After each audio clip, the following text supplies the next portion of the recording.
샬롬 할렐루야. 요한계시록 20장 11절부터입니다. 또 내가 크고 흰 보좌와 그 위에 앉으신 이를 보니 땅과 하늘이 그 앞에서 피하여 간데 없더라. 또 내가 보니 죽은 자들이 큰 자나 작은 자나 그 보좌 앞에 서 있는데 책들이 펴 있고 또 다른 책이 펴졌으니 곧 생명책이라. 죽은 자들이 자기 행위를 따라 책들에 기록된 대로 심판을 받으니 바다가 그 가운데에서 죽은 자들을 내주고 사망과 음보도 그 가운데에서 죽은 자들을 내주매 각 사람이 자기의 행위대로 심판을 받고 사망과 음보도 불못에 던져지니 이것은 둘째 사망 곧 불못이라. 누구든지 생명책에 기록되지 못한 자는 불못에 던져지더라. 또 내가 새 하늘과 새 땅을 보니 처음 하늘과 처음 땅이 없어졌고 바다도 다시 있지 않더라. 아멘. 요한계시록 강해 72번째 백보자 대심판입니다. 먼저 심판받는 장면을 보면은 삼위일체 하나님의 보좌를 중심으로 심판을 돕는 배심원들이 있습니다. 보좌 앞에는 책들과 생명책이 펴져 있고 또한 넓은 유리 바다가 보이지요. 책들에는 심판받을 모든 영혼들의 행적이 낱낱이 기록되어 있고 생명책에는 구원받은 성도들의 이름이 있습니다. 원래 유리바다는 생명수 강물로 채워진 천국의 바다입니다. 평소에는 맑고 투명하여 그 안에 아름다운 고기들이 논이는 모습까지 훤히 들여다 보일 정도이지요. 그런데 심판 때는 이 바다가 첫째 하늘의 보호자 앞에 나타나 지엄한 심판의 도구로 사용이 됩니다. 모든 사람의 행정을 뚜렷이 비춰 보이는 스크린의 역할을 하는 것이지요. 또 하나님의 보호자 앞에는 아담의 범죄 이후로 이 땅에서 경작받은 무수한 영혼들이 심판을 기다리고 있습니다. 마태복음 25장 33절에 보면 대심판에 대해 설명하면서 양은 그 오른편에 염소는 왼편에 두리라 하셨습니다. 여기서 양은 구원받은 의인들을 비유한 것이고 염소는 구원받지 못한 사람들을 나타내지요. 또 구원받은 영혼들은 하나님의 보호자 우편에, 구원받지 못한 영혼들은 하나님의 보호자 좌편에 위치하는 것을 알 수 있습니다. 심판받는 모든 영혼들이 첫째 하늘의 보호자 앞으로 직접 나오는 것은 아닙니다. 구원받은 영혼들은 대부분 첫째 하늘에 있지만 윗 음부나 아래 음부, 둘째 하늘 등에 있던 영혼들은 자신들이 있던 공간에 그대로 머물러 있지요. 단지 하나님께서 여러 공간들을 하나로 열어주시기 때문에 모두가 동일한 공간에 있는 것처럼 느낀다 했습니다. 곧 아래 음부에 있던 영혼들도 영의 공간이 열리는 순간 첫째 하늘의 하나님 보좌 앞에 나와 선 것처럼 그 위엄과 권세를 느끼게 되지요. 에덴 동산에 있던 영혼들이나 지옥에서 이미 형벌을 받는 몇몇 영혼들도 공간이 열린 상태에서 심판을 목도할 수가 있습니다. 심판받기 위해 보호자 앞에 나온 모든 영혼들은 각자에게 해당하는 육을 입고 있지요. 구원받은 영혼들은 부활체를 입은 상태이고 구원받지 못한 영혼들도 심판을 받기 위해 나름대로 육을 입습니다. 참고로 공간에 따라 다른 육을 입게 되는 것을 간단히 정리해 보면요. 사람이 이 땅에서 경작받을 때는 지금 우리가 입고 있는 것과 첫째 하늘에 몸을 입습니다. 그리고 이 땅에서 수명이 다하면 마치 옷을 벗는 것처럼 몸에서 영혼만 빠져나갑니다. 그래서 윗음부나 낙원의 대기 장소에 거할 때는 육이 없는 영혼, 곧 영체로만 있다가 혼인잔치 때 부활체를 입게 됩니다. 이 부활체는 둘째 하늘의 공간에 적합한 몸이지만 천년왕국 때는 첫째 하늘에서도 부활체로 지냅니다. 부활체는 비록 영의 몸이기는 하지만 아직 온전한 영체는 아니기에 육의 사람들이 볼 수도 만질 수도 있지요. 그리고 대심판 후에는 마침내 천국에 적합한 온전한 영체를 입게 되는 것입니다. 이 온전한 영체는 상급이 입혀진 몸으로 각 사람마다 그 빛과 향과 영광이 다릅니다. 다음으로 구원받지 못한 사람들도 육의 수명이 다하여 죽은 후 아래 음부에 갇힐 때는 육이 없는 영체의 상태로 머물게 됩니다. 그리고 심판이 끝나 지옥에 갈 때는 지옥의 공간에 맞는 육을 입게 되지요. 이 육은 영원히 썩지도 않고 사라지지도 않으며 불과 유황으로 타는 지옥의 형벌을 고스란히 느끼며 고통받는 육입니다. 심판을 위해서 보좌에 앉으신 삼위일체 하나님께서도 형상을 입으신 상태로 심판에 임하시지요. 대심판은 성부 하나님께서 홀로만 하시는 것이 아닙니다. 물론 재판장은 성부 하나님이시지만 주님과 성령님도 심판의 권세가 있으시지요. 요한복음 5장 27절에 보면 인자됨을 인하여 심판하는 권세를 주셨느니라 하시므로 주님께 심판의 권세가 있음을 알려주십니다. 또 요한복음 16장 8절에 보면 그가 곧 성령이 와서 죄에 대하여 의에 대하여 심판에 대하여 세상을 책망하시리라 하셨지요. 성령님께서도 심판의 권세를 주신 겁니다. 성령님께도 심판의 권세를 주신 것입니다. 주님과 성령님께서는 인생들의 입장에서 성부 하나님의 판결이 합당함을 보장하십니다. 주님께서는 사람의 몸을 입고 이 땅에 오셔서 인생들이 겪는 모든 것을 체험해 보셨지요. 또 성령께서도 인생들의 마음을 너무나 잘 아심으로 큰 자비와 긍휼로서 인생들을 대변하십니다. 먼저 성부 하나님께서 어떤 한 영혼에 대해 성령의 9가지 열매와 팔보, 사랑장 등의 기준에 비춰 판결을 내리십니다. 곧 그가 영원히 거할 처소가 어디이며 상급이 얼마나 된다는 것을 선포하시지요. 그러면 주님과 성령께서 이 판결이 옳다는 것을 인간 경작을 받으신 입장에서 다시 한번 보장하십니다. 그런데 이것으로 심판이 끝나는 것이 아니라 확증하는 단계가 더 있습니다. 곧 천국 백성들 중에서 가장 높은 서열인 엘리야, 에녹, 아브라함, 모세 선지자가 대심판을 보호자 하여 심판을 돕는 것입니다.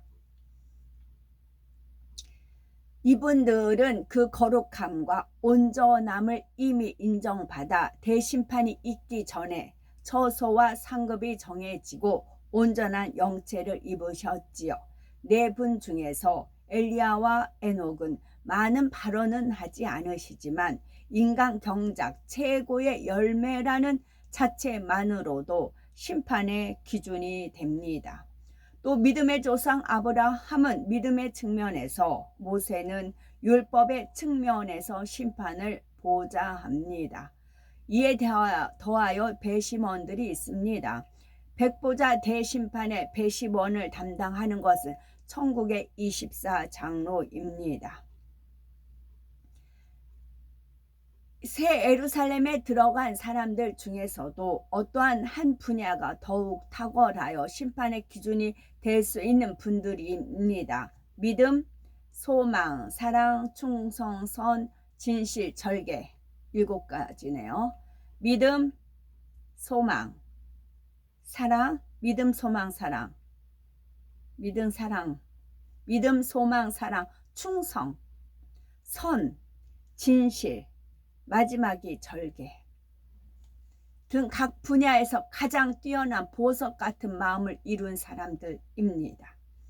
이분들은 배심원 자리에 서기 전에 대심판의 1순위로 먼저 심판을 받습니다. 그 중에서도 가장 먼저 심판대에 서는 것은 24 장로 중에 서열이 가장 높은 사도 바울입니다. 바울이 심판대에 서게 되면 그 일생이 모든 영혼들 앞에 낱낱이 선포됩니다. 얼마나 뜨겁게 주님을 사랑했는지, 수많은 연단 속에서도 어떻게 승리했는지 그 믿음과 충성, 모든 공적이 드러나지요. 그러면 삼위일체 하나님과 네 분의 선지자가 모든 내용이 사실임을 인정하심으로 합당한 영광과 상급이 주어지는 것입니다. 그 뒤를 이어서 24 장로들이 서열대로 심판대에 서고 각자의 상급을 받게 됩니다.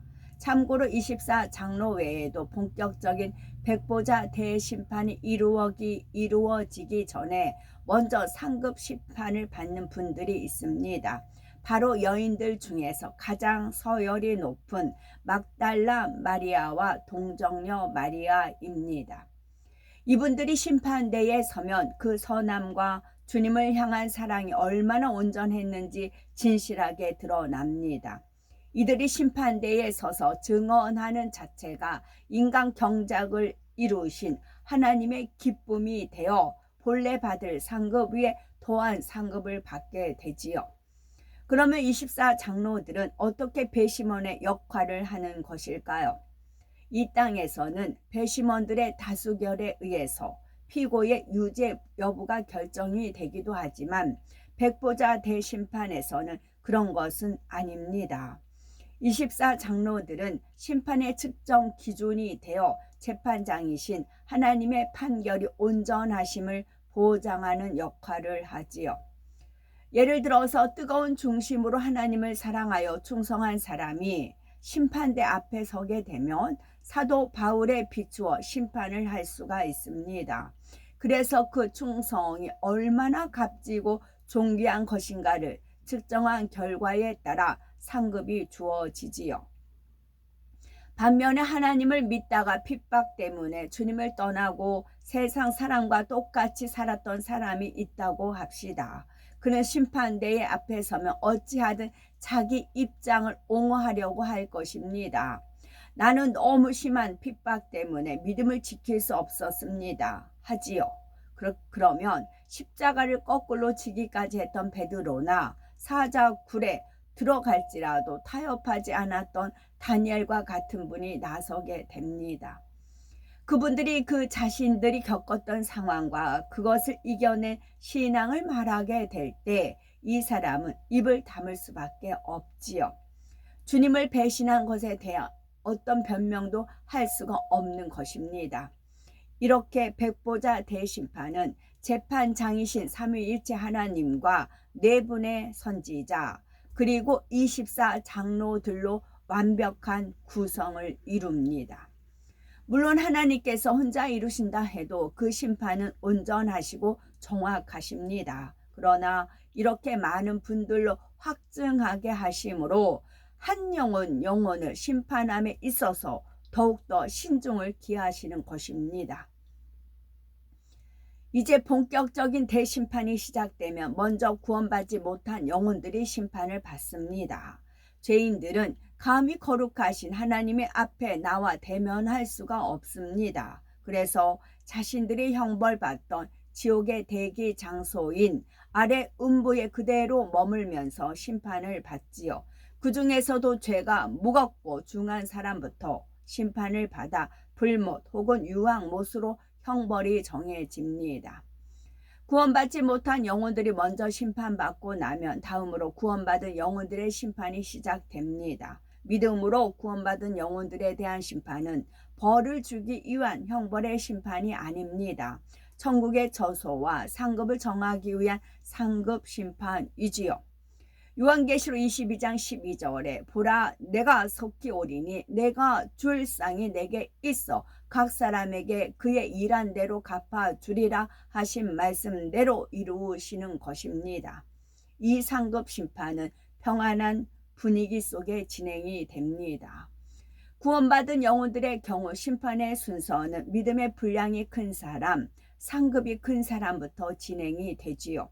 이 모든 심판이 끝나면 모두가 한꺼번에 각자에게 주어진 천국에 자기 처소로 들어가는 것입니다.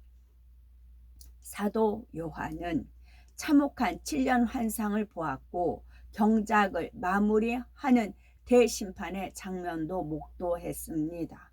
그리고 이제는 마침내 천국을 보게 됩니다. 요한계시록 21장 1절에 또 내가 새 하늘과 새 땅을 보니 처음 하늘과 처음 땅이 없어졌고 바다도 다시 있지 않더라 하였지요. 여기서 처음 하늘과 처음 땅이 없어졌고 바다도 다시 있지 않더라는 말씀은 이제 첫째 하늘의 공간이 더 이상 필요 없다는 사실을 알려줍니다. 첫째 하늘은 인간 경작을 위해서 만들어진 공간이므로 경작을 마친 시점에서 폐해집니다. 그렇다고 그 공간이 사라지는 것은 아니지만 지금처럼 하나님의 능력 안에서 운행되거나 생명이 번성하는 일은 없다는 말입니다. 대심판이 끝나고 나면 모든 영혼들은 각자의 처소가 정해지고 영혼이 그 정해진 처소에서 거하게 됩니다. 그러면 심판 후에 각각의 공간에 대해서 간략하게 정리합니다. 셋째 하늘에는 천국이 있고 구원받은 영혼들이 들어갑니다. 다만 구원받은 영혼들 중에서도 모태에서 죽은 영혼들은 셋째 하늘이 천국이 아닌 셋째 하늘의 천국이 아닌 윗음부에서 영원히 살게 됩니다. 둘째 하늘에는 에덴 동산이 있고 경작을 받지 않은 아담의 후손들이 이전처럼 영원히 살아갑니다.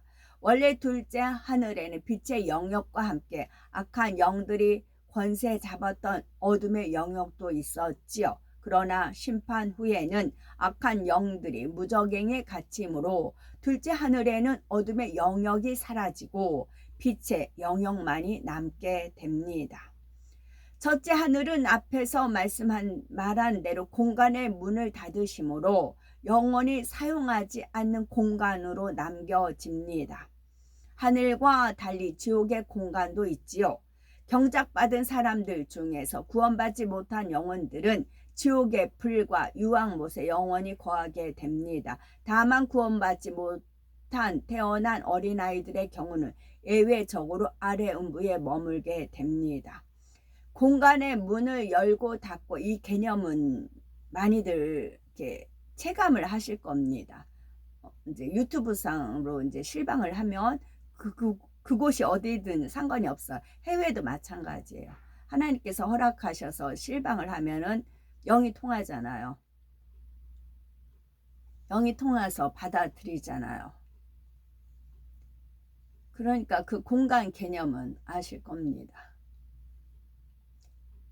끝으로 지옥의 가장 깊은 무적행에는 악한 영들이 영원히 갇혀 있게 됩니다.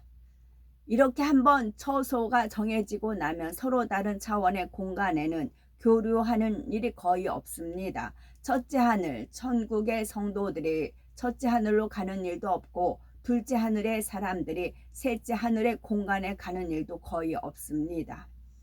물론 예외적인 경우는 있습니다. 예를 들어서 특별한 경우 하나님께서 셋째 하늘의 성도들에게 보여주시고자 둘째 하늘의 사람들을 부르실 수도 있습니다. 그러면 둘째 하늘에서도 머리끝 때는 몇몇이 올 수 있지만 각각의 공간의 차이가 너무나 크기 때문에 이런 일이 결코 자주 있는 것은 아닙니다. 에덴 동산에서는 첫사람 아담 이후로 계속해서 평화로운 삶을 이어왔습니다. 아담이 범죄하여 쫓겨나고 첫째 하늘에서 인간 경작이 진행되는 동안에도 에덴 동산에 남은 아담의 후손들은 예전과 다름없이 살아왔지요. 그들에게는 죄가 들어오지 않았기에 옷을 입어서 수치를 가릴 필요가 없습니다. 그러나 옷을 입지 않고 산다 해서 그들의 삶이 원시적인 것이 아닙니다. 오히려 이 땅의 사람들과 비교할 수 없을 정도로 발달된 문명을 누리고 삽니다. 뛰어난 지혜로 만들어낸 문명과 아름다운 자연을 마음껏 누리며 서로 사랑하여 계속 낳고 낳으며 번성해 왔습니다. 이들은 대심판 이후에도 별다른 변화 없이 이런 삶을 그대로 살아갑니다. 다음으로 윗음부에서의 삶은 천국이나 에덴 동산에 비해서 시간과 공간의 제약을 많이 받습니다. 천국의 성도들, 특히 새 예루살렘의 성도들은 천국의 삶을 마음껏 즐기고 누리지요. 왜요? 이 땅에서 즐기고 누리지 못했잖아요. 새 예루살렘 가면 정과 욕심 십자가에 못 박고 하나님 말씀대로 뜻대로 살려고 하니까. 그러니까 하나님께서 새 예루살렘에서 누리게 하신답니다. 낙원부터 새 예루살렘까지 천국 곳곳을 원하는 대로 돌아다닐 수 있고 공의의 법 안에서 무엇이든 할 수 있습니다. 연애도 베풀 수 있고 사랑하는 사람들을 초청하여 즐길 수도 있지요.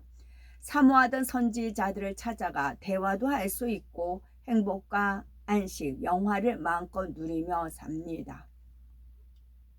천국에서도 낮은 처소로 갈수록 그 자유는 점점 제한이 많아집니다. 예를 들어서 2000층에 있는 사람들은 낙원에서 2000층까지는 자유롭게 다닐 수가 있지만 3000층이나 새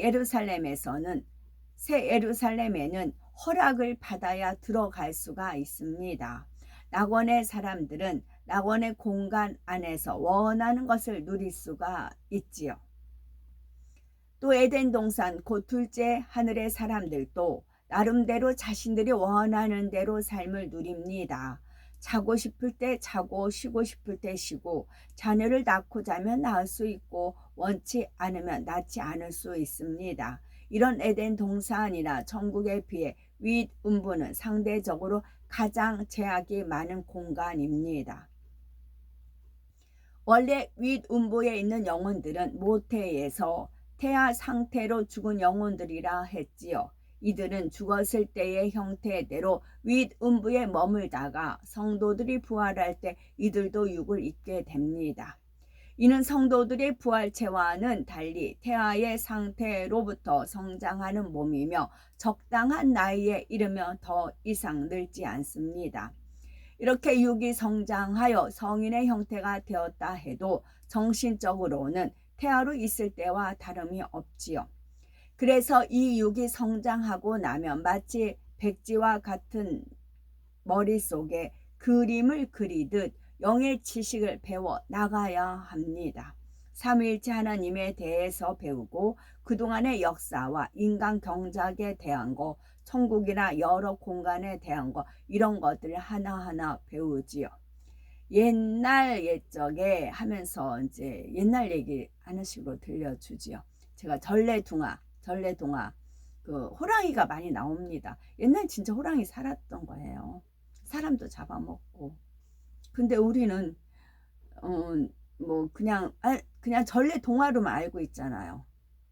글이 책 속에 있는 동화로만 알고 있어요. 아니 진짜 호랑이 있었다는 거잖아요. 진짜 사람 잡아먹고. 그러면 이 아가들이 윗음부에 있는 아가였을 태어였을 때 죽은 영혼들은 일정 시간까지만 성장을 합니다. 그거를 자연에서 이제 지나가다 보면 잡초는 잡초 크기 있고 개나리는 개나리 크기가 있고 또 소나무는 소나무 크기가 있고 뭐 미루나무, 은행나무 그 키들이 다 있잖아요. 그 하나님 따라 정한 기준에 따라 그 조경이 아름답게 되어 있잖아요. 천국도 마찬가지예요. 그렇게 하나님께서 너는 여기까지, 너는 여기까지, 너는 여기까지 정해져 있어. 그래서 조화롭습니다. 아가들이 없는 세상은 무료하잖아요. 그래서 아가들이 있고 아가들이 어느 정도 성장을 하지만 이 아가들은 육의 것을 체험하지 못했어요. 그래서 온갖 것을 제가 그래서 체험을 한 겁니다. 온갖 것을 체험하게 해서 그거를 저장해 놨다가 그때 필요할 때 주님께서 떠올리시는 거지요. 그래서 이제 배운 것을 차곡차곡 이렇게 했다가 주님께서 떠올려 주시면 그 아가들한테 같이 얘기를 하는 겁니다. 내가 체험하지 않고 책을 읽은 걸 얘기하는 거하고 내가 체험했기 때문에 늘 어떤 상황에서 얘기 나온 거 항상 실감이 있잖아요. 거짓말이 아니니까. 사실화이니까. 실화이기 때문에 실화를 겪은 본인이 주인공이 돼서 이야기하기 때문에 더 실감이 나는 것이죠. 저 같은 경우는 뭐 콩쥐팥쥐 그것도 해당이 되는 것이고 신데렐라 공주도 해당이 되는 것이고 많은 것이 해당이 돼요. 그래서 온갖 것을 다 경험하게 하신 거죠. 이런 저는 천국 가면 이 아가들하고 생활한다 했습니다. 이런 지식들을 배울 때는 다 같이 배우고 쉴 때는 그래서 어제 하늘공원이라는 말은 멋지지 하늘공원 근데 초라해요. 그랬더니 그 이제 어린이집 아이들이 이렇게 나와서 놀더라고요. 그래서 옆에서 이렇게 있었더니 막 애들이 손 흔들고 그래서 유난히 어떤 아이는 눈을 떼지를 못해요 저한테. 그 영혼은 구원받는 거죠. 그 잠깐인데 엄청 행복했어. 맞다. 내 본업은 이거야. 진짜. 그래서 행복해요. 천국 가면 이 아이들과 함께 뒹굴고 논다 생각하면은 티 없이 깨끗하고 맑고 제가 가르쳐 준 대로 그대로 성장을 하잖아요. 이처럼 단체적으로 움직입니다. 셋째 하늘에 있는 영혼들처럼 이곳저곳을 여행하거나 개별적인 자유시간을 마음껏 가질 수가 없고 정해진 시간의 흐름대로 살게 됩니다. 비유를 들어서 대학생은 수강 신청을 할 때 자신이 원하는 대로 시간표를 짭니다. 수업을 듣는 것도 듣지 않는 것도 비교적 자유롭게 정할 수가 있지요. 그러나 초등학생은 대체로 학교에서 정해진 시간표가 있고 정해진 수업은 반드시 들어야 합니다. 윗음부에서도 이와 같습니다. 정해진 일과에 따라 움직이게 되며 천국과 달리 자유로운 것이 아니지요. 물론 그렇다고 해서 그들의 삶이 불행하거나 힘든 것은 아닙니다. 그들 나름대로 안락하고 평안한 삶을 살지만 더 많은 것을 누릴 수는 없다는 말이지요. 구원받고 우리보다 먼저 소천한 분들은 지금 천국의 대기 장소에서 자신의 처소에 들어갈 날을 기다리고 있습니다. 새 예루살렘에 들어갈 성도들은 새 예루살렘 안에 대기 장소에서 그 밖의 성도들은 낙원의 대기 장소에서 기다립니다. 기다린다고 해서 무료하게 앉아만 있는 것이 아니라 그들 나름대로 영의 지식들을 배우기도 하고 여러 가지 일들을 하면서 즐겁게 보냅니다. 또 우리의 일가 친척 중에 먼저 소천한 분들은 그곳에서 안식을 누리면서도 이 땅의 가족이나 성도들의 소식을 궁금해하고요. 종종 좋은 소식을 전해 들으면 함께 기뻐하며 마음으로 우리를 응원하고 기도도 해줍니다. 하나님의 보호자 앞에 설 때 우리는 어떤 마음으로 서기를 원하십니까? 두려움과 후회가 아니라 기쁨과 평안으로 들어가 천국을 기대하는 마음으로 설 수 있었으면 참 좋겠습니다. 두려움이 아니고 후회가 없는 백보자 대심판을 통해 한 번 정해진 천국과 처소의 상급은 영원히 변함이 없습니다. 또한 일단 천국에 들어가면 더 이상 상급을 쌓을 기회가 없습니다. 이 땅에서 주어진 소중한 시간을 잘 활용하여 조금이라도 더 좋은 천국을 침노하며 하나라도 더 많은 상급을 쌓으시기 바라고 그리하여 영원한 새 예루살렘에서 최고의 행복을 누리시기를 바랍니다. 어제 6시 끝나고 마무리하고 나오는데 경찰관이 이렇게 있었던 건지 몰랐지. 앞만 보고 있었더니 그랬더니 이제 경찰관 2분이 계셨어요. 남녀. 그랬더니 이제 계시니까 이제 제가 이제 고개 잠깐 숙이고 지나가잖아요. 그랬더니 그 2분이 활짝 웃으세요. 활짝 웃으시더라고요. 저는 이것도 상급이 주어지는 겁니다. 아멘, 샬롬.